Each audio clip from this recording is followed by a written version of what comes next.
Now, in the realm of sex, for example, mainstream sexology has come a long way.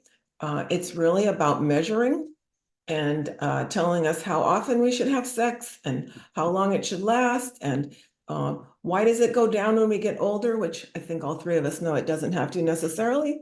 And what are the statistics about it and what should you do? And here's how you should be having sex if you're normal and so on. And this totally leaves out, I just did for my doctoral program, I just did a review of all the journals. I think it was 13 journals since inception. And I have to tell you, it was quite shocking to see there were very few articles in the sexological journals about relationship, about meaning, about love, about affection, nothing about spirituality.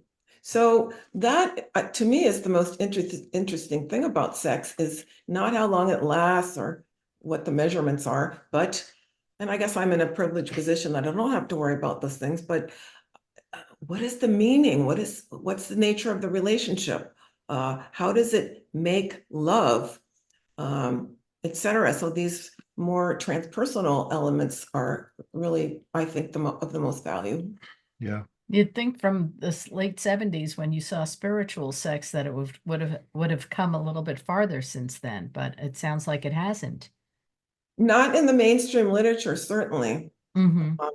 There's a certain rise amongst educated people who live on the West Coast, probably, in Tantra, of a certain brand of Tantra we could call Western Tantra, but it's a very small percentage of the population. And I know Facebook and Amazon will still both prohibit you from using the word Tantra.